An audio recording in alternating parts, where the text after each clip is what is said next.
Bonjour, Wilfrid Patrick Lissa pour vous, angéologue astro-kabbaliste. J'ai envie de parler dans ce post des fruits de l'arbre de vie.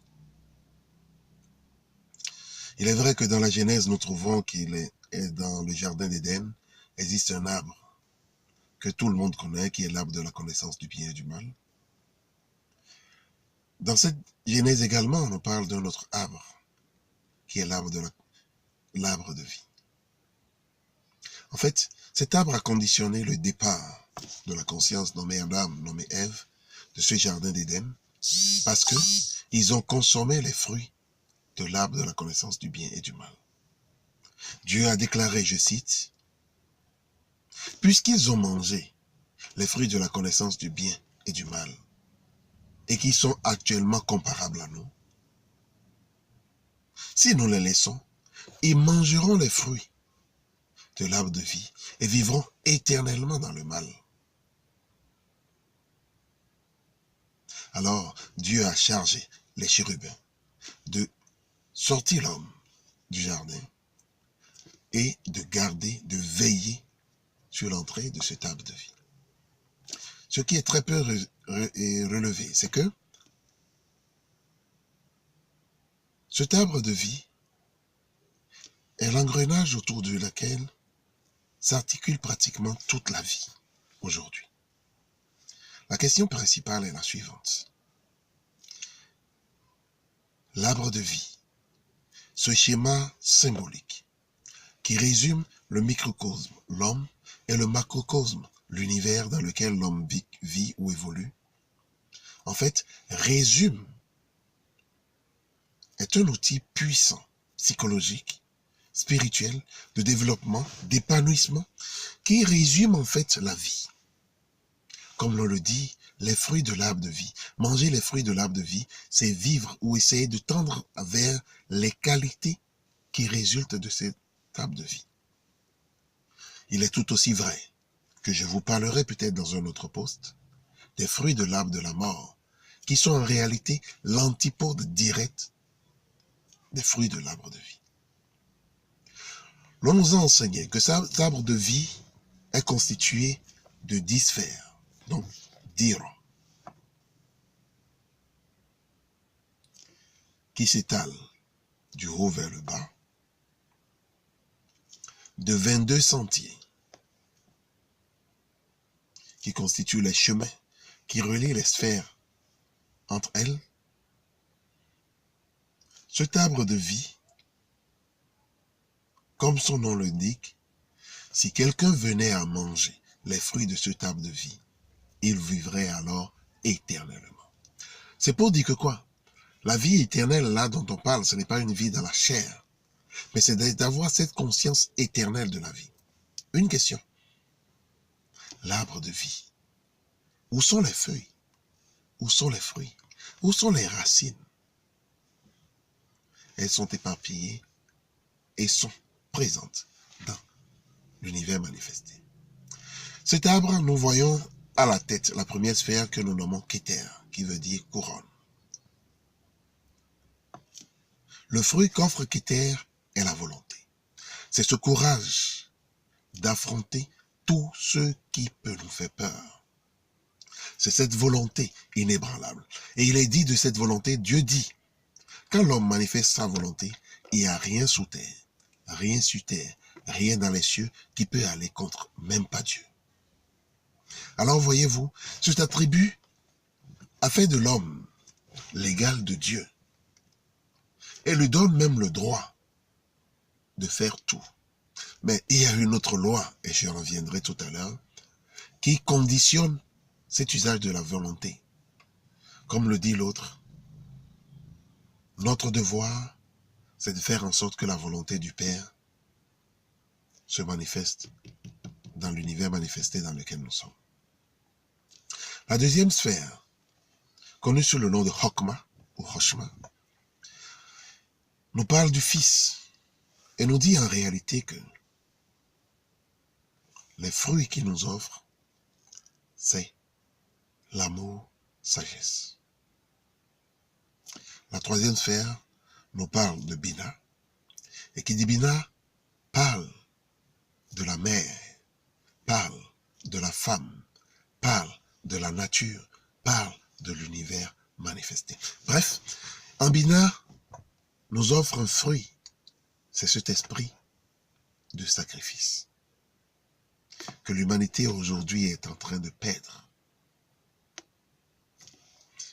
La quatrième sphère qui se manifeste alors a pour nom Chesed. Chesed veut dire miséricorde. Et le fruit qu'il offre, c'est la mansuétude, c'est la miséricorde. C'est la grâce. La cinquième sphère de l'arbre de vie est Géboura. Et qui dit Géboura nous parle de la justice, nous parle de la rigueur. Mon maître Kabbalah a l'habitude de dire que la plus grande rigueur, ou la meilleure rigueur n'est pas celle que l'on exerce sur les autres, mais c'est celle que l'on exerce sur soi. Loup envers soi, envers ses défauts, et agneau envers les autres et envers les défauts des autres. La sixième sphère, qui est le cœur de l'arbre, Tiferet, nous offre les fruits de l'harmonie. De l'harmonie, de la guérison, du rétablissement, de l'ordre. La septième sphère de l'arbre, connue sous le nom de Netza, nous offre les fruits de la beauté et de la victoire. La huitième sphère de l'arbre nous offre les fruits de la vérité et de la communication. La neuvième sphère de l'arbre nous offre les fruits de la pureté, les joies et délices des foyers. La dixième sphère nous offre les fruits de l'action, orientée pour le bien, vers le bien, dans le bien. Voyons un peu. Ces différentes sphères sont en analogie avec les différents jours de la semaine. Partons de Malkout, qui est la dernière sphère. Malkout a un rapport intrinsèque avec les heures de la journée. Yesod est en relation avec le jour connu sous le nom de lundi. La couleur associée à Yesod, c'est la couleur verte, dans une certaine sphère. Le nom de l'ange gardien, de l'ange prince de Yesod, c'est Gabriel. La huitième sphère, Hod, régit le mercredi. La couleur associée à Hod, c'est la couleur marron ou la couleur multicolore. Et comme je l'avais dit tantôt, Hod nous exhorte à la pratique de la vérité et de la communication. La septième sphère, Netza, la beauté et la victoire, est en analogie avec le vendredi. La couleur associée à cette sphère, c'est la couleur jaune. La sixième sphère est la sphère de Tiferet. Elle est en analogie avec le dimanche.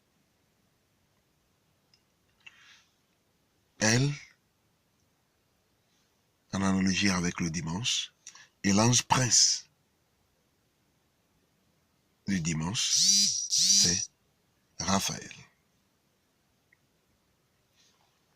La cinquième sphère, Géboura, justice. La couleur associée à la couleur rouge est en analogie avec le mardi. La quatrième sphère, l'ange prince de Géboura, c'est Kamaël. La quatrième sphère, la sphère de Chesed, est en analogie avec le jeudi. La couleur associée à Chesed est la couleur bleue. La miséricorde et la mansuétude. La troisième sphère, la sphère de Bina, en analogie avec le samedi. sacrifice. L'ange prince, d'abord de Hesed, est Tzadkiel. L'ange prince de Bina est Tzavkiel. La deuxième sphère, Hokma. Hokma est en analogie avec la semaine. La semaine. Ou généralement, avec les dates du mois, en concordance avec le 7, le 14, le 21 et le 28. Le 7, le 14, le 21 et le 28. L'ange prince de Hokma est Raziel. La première sphère est la sphère de Keter, qui est en analogie avec le mois, tout le mois. Et il est recommandé de travailler avec Keter en début ou à la fin d'un mois pour ouvrir le mois qui suit. L'ange prince de Keter est Métatron. Métatron. Je pense pour ma part que j'avais commis une petite erreur en ne disant pas l'ange prince de Hod du mercredi, qui est Michael, et l'ange prince du vendredi, qui est Haniel. L'ange prince du mercredi, qui est Michael, et l'ange prince de vendredi, qui est Haniel. Merci à vous pour l'attention, pour nous avoir suivis. Vos questions seront les bienvenues. Et comme le dit l'autre, si vous aimez cette vidéo, cliquez sur la clochette abonnement, likez, partagez et posez-nous les différentes questions et les réponses, nos prochains posts pourront répondre à vos préoccupations. Merci à vous pour l'attention. Que la paix soit en vous et tout autour de vous. Rappelez-vous que vous êtes les artisans de ce monde et vous devez témoigner de la gloire de Dieu dans tout ce que vous faites. À la prochaine.